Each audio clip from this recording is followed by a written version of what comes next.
have 7-0. They win on Tuesday, and then on Thursday, Eagle Crest repays them, beats them 4-3 with an error by the second baseman by Cherry Creek. Pardon me, by Cherokee Trail. They beat them 4-3. Excuse me.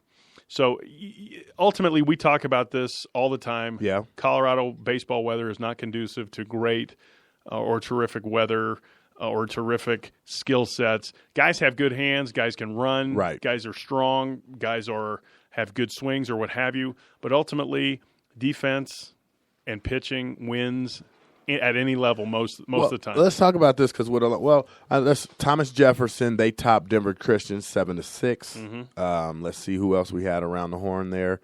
We also had, I seen Gateway took a loss to Eagle Crest 11-0. Eagle Crest, I'm telling you, Eagle Crest is better. Dakota Ridge lost to Valley Vista, Eagle 5-4. Eagle Crest coach was the coach at TJ.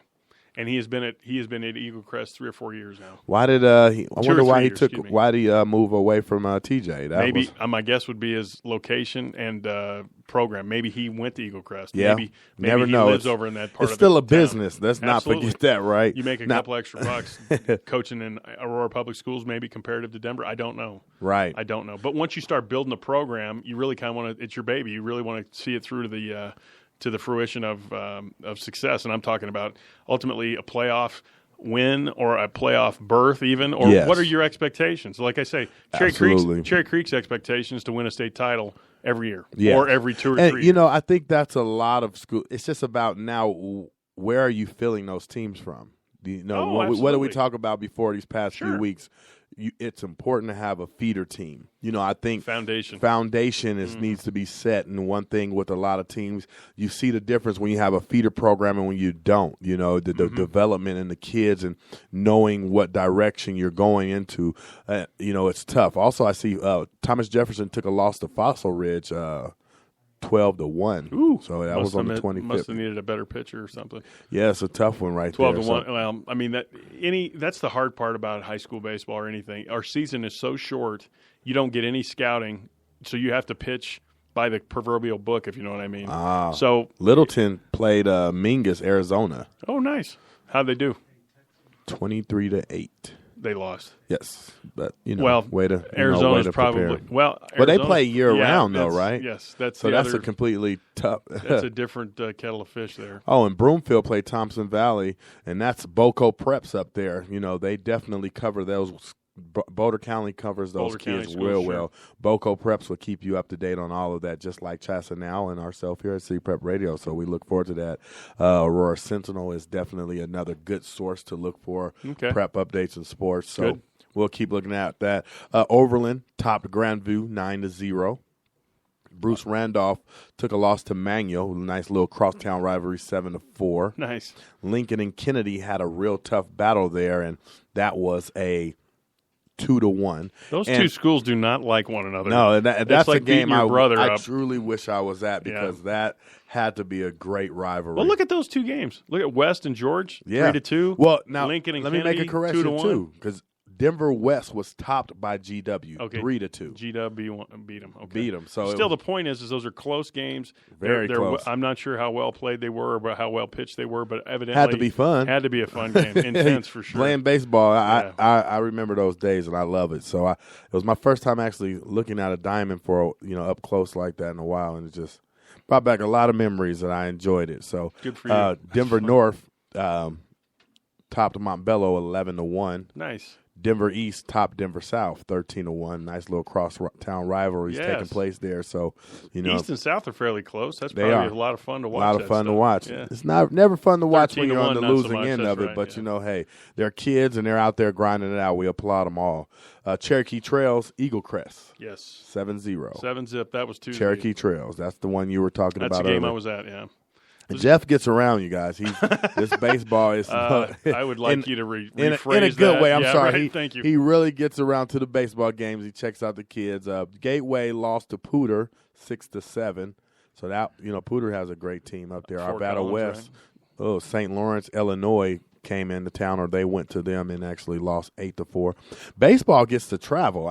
What I'm noticing here, there's a lot of teams in Colorado that travel to play baseball games, more than I see with any other sport out of Colorado. I know basketball. Fundraisers galore. But I'm seeing this week, I mean, there's quite a few teams. Oregon, California, New Mexico, Illinois. Right.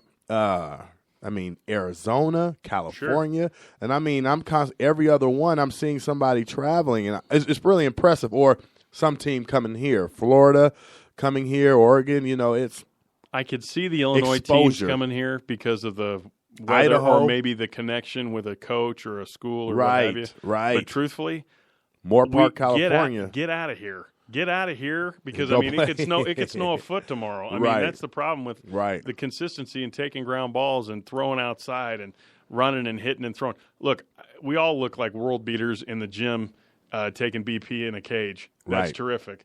But truth be told, you don't know spatially the awareness of the field, spatially relative to inside, outside, up and down, front to back of the strike zone. It's very difficult to get contextual space. I mean, for people to understand what they're doing. It's not easy. Yep. So everybody, please forgive me today, too. I have a cold, so I'm trying to get over that. So you keep hearing me cough.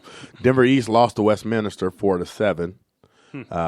Denver Christian topped Day Springs Christian Academy 12-2. Denver Science and Technology won 17-1 against KIPP Denver.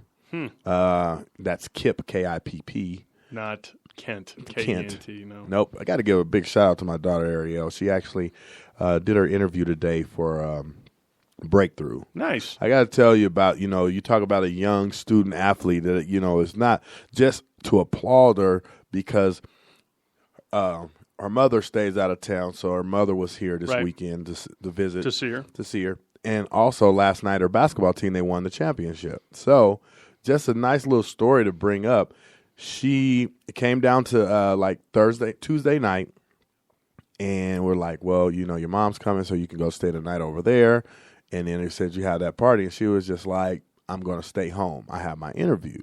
So she knew she had a party with her basketball team, that they respected. And her mom's here. She wanted to go see her mom, but she put her priorities where she wanted. This young lady, since she sent her application in to Breakthrough, was at the mailbox every day except the day that it came. No kidding. So with the day that it came. What do they say? A watched pot never boils? Right. That's awesome. So she finally got that. But then when she found out her date time, she really put her priorities in order as a student athlete that I'm proud that she's becoming. Good for her. So she went and did her interview. I went with her on that. And then she, her mother came and got her.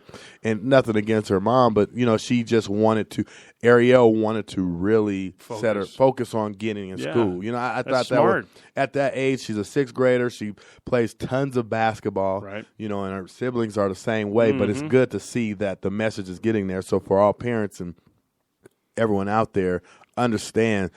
At times we may get frustrated and feel like our kids aren't getting it. Right. But you just look for those little things. Sure. Like, that's a big thing. If we, we're seeing those little things that we have to put together in our household, and I know it's really tough sometimes. You see the kids there. It always seems like you're not paying attention, but they are. Sure they are. I just wanted to say, setting her priorities together and that with her siblings, they are all, just as much thanks for that because I think together they make each other better. With Kasim, Khalid, Dakari Rajan, Ariel Rakaya, good job out there. Stay tuning in.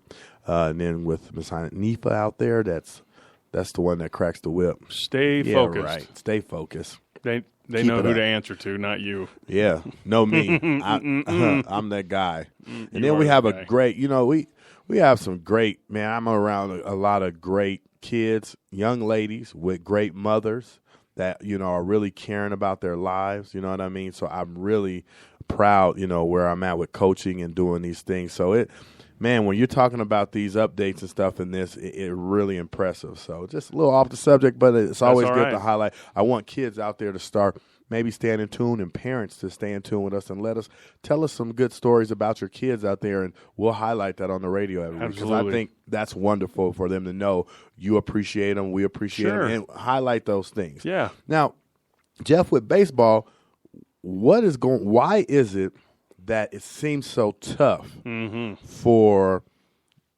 the kids here to really excel. Like they're excelling. Sure. But it's not like Dominican Republic and all of that. And it's Mexico, what is it? Mexico, Cubans, Canada.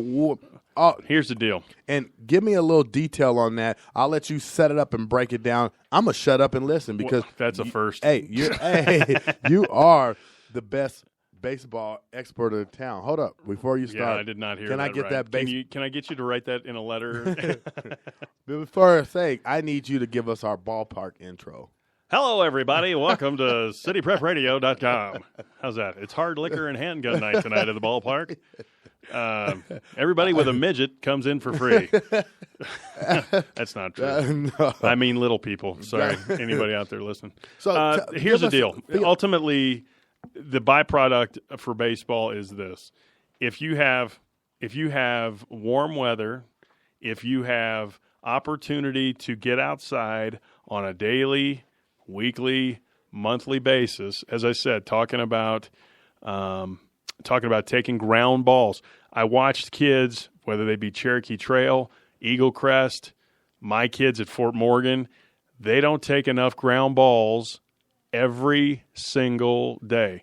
I know Haitians, I know Dominican kids, I know Cubans, I know kids in South Florida.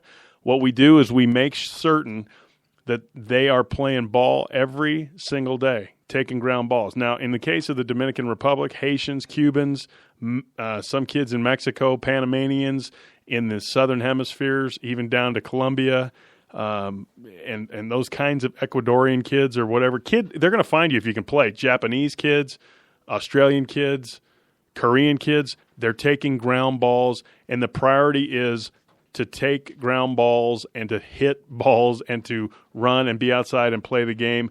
And that ultimately fosters talent and refines the abilities that you already have, the God-given gifts that you already have.